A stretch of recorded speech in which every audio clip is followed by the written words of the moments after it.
Hey everyone, welcome back to our channel here. We're definitely moving along here in terms of these lambs growing and getting ready to be weaned.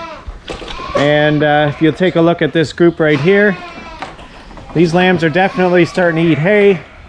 They're eating a lot of grain and they're just generally getting big. So we're looking at about a week and a half before these guys are going to be weaned. So that's kind of cool. That group, of course, was ahead of the rest of them by about 1 to 2 weeks. So this group here is still probably 3 or 4 weeks off from being weaned.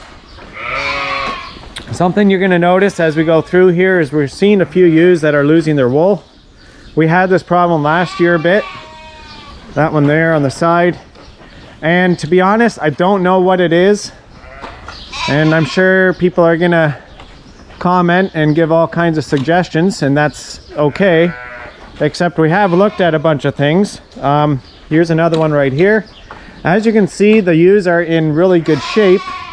So I don't think it's necessarily a nutritional deficiency or stressor here.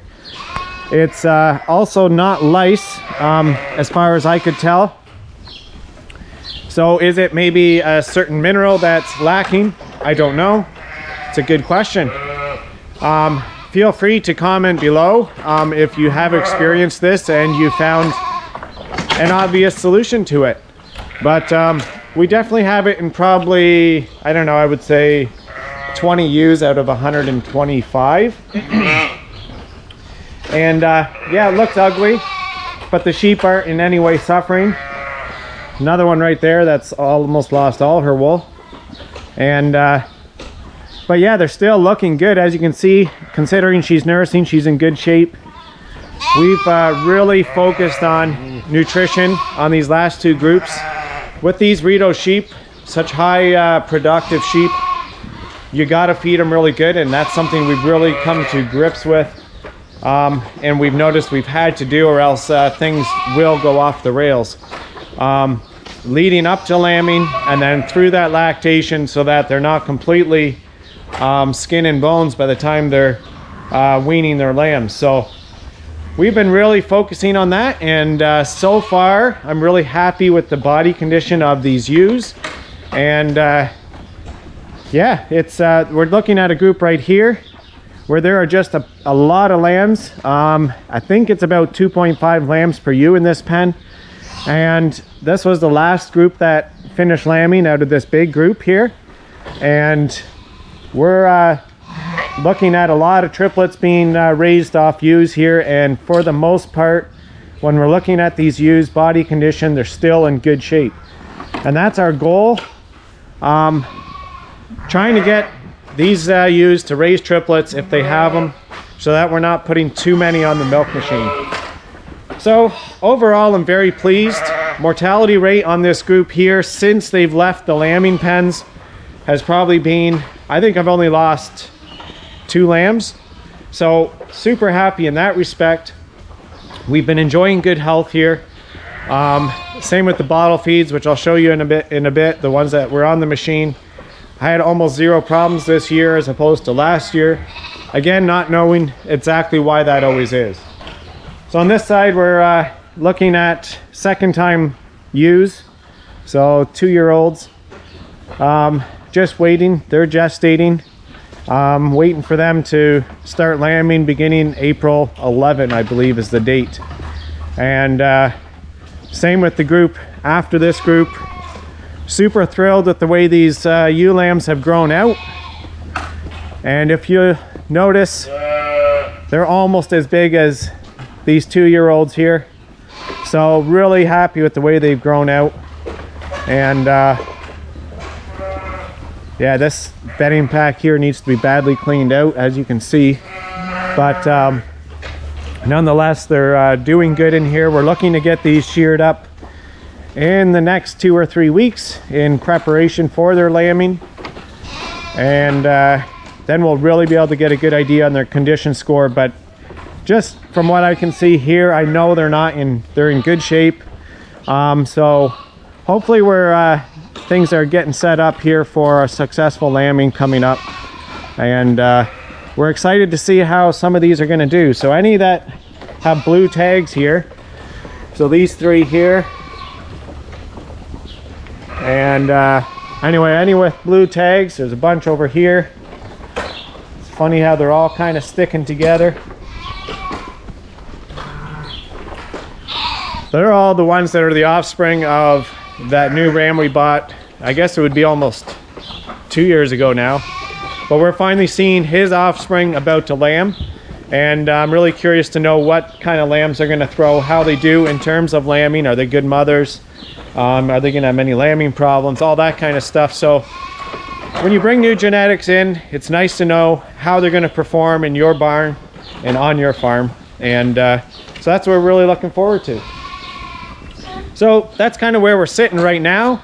We've got a group that's getting ready to be weaned, and then the other 4 groups here will likely be weaned, I don't know, I guess by the middle of April. Middle of April? Beginning of May, I guess, would be the last group would be weaned. So we've got a little bit of stages here, and which is okay. We are going to try to breed them back this spring yet for fall lambing. That would be the ideal. We haven't always had huge success with that, so we're looking into what the best way to do that is. And I know a lot of people use cedars and all that sort of thing. For those of you who aren't sheep farmers, that's a method whereby you use a hormone that they naturally produce when they're in season. So in season is when they're in long nights, short days. So of course we're getting into the opposite of that, where the days are getting longer and the nights are getting shorter. So we want to, a lot of ewes will not naturally cycle getting into those really long days. And this breed, the Rito breed, is pretty good for out of season breeding, but yeah, you're going to get some hit and miss there, where some aren't going to cycle as regularly as they would when they're in season. So the goal is to get them cycling out of season, and so we're looking into different ways of doing that, possibly adding that hormone into a feed regimen instead of trying the cedars. I know some people who have had good luck with that, and so we're looking into that, and we'll keep you kind of posted as to how that goes, hopefully. So as I was speaking about the bottle feeds, these ones here have just been weaned.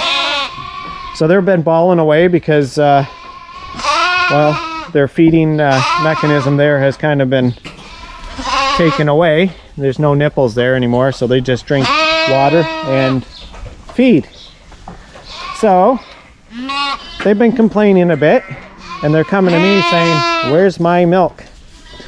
But these guys are 25 to 30 pounds and have been on good feed already, so really it's just been a luxury for them to be enjoying that milk, and they're ready to move on. It's just that little transition period. So, and these ones over here,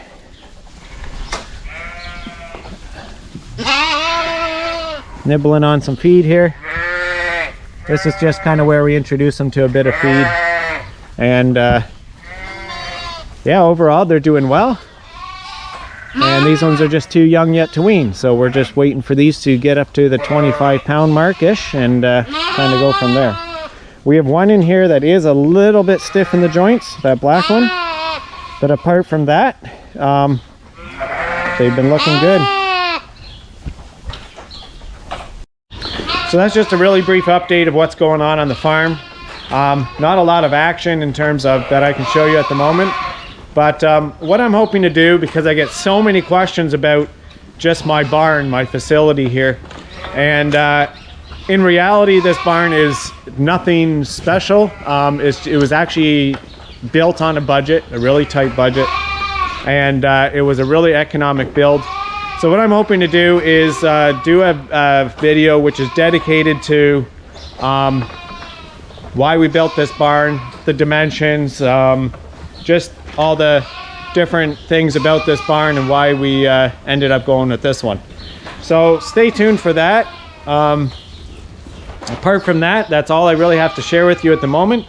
And if there's anything you'd like to know about our operation, please feel free to comment below, and I'd love to address that in some future videos. And I just want to say thanks so much, everyone, for supporting our channel. We have gotten over 1,000 subscribers, which yeah, we didn't necessarily it is something we're very grateful for, seeing how many people have supported us so far. We're not a large channel by any means. We really just do our thing here, don't get carried away with it, and just sharing a bit what goes on a farm. So some of you are sheep farmers, some of you have no farming background, so we try to make it as informative as possible for those who don't farm and don't have that knowledge base, but also keep it interesting for those of you who are in sheep or in farming and like to see how other people do things. So please feel free to comment and let me know what you think of the content you see. Are you interested in seeing things other than things that are sheep related, the other things we do on the farm? If so, we could obviously share more things like that. So please, by all means, let us know and keep us posted in that respect. And thanks so much, everyone, for watching, and we'll see you in the next one.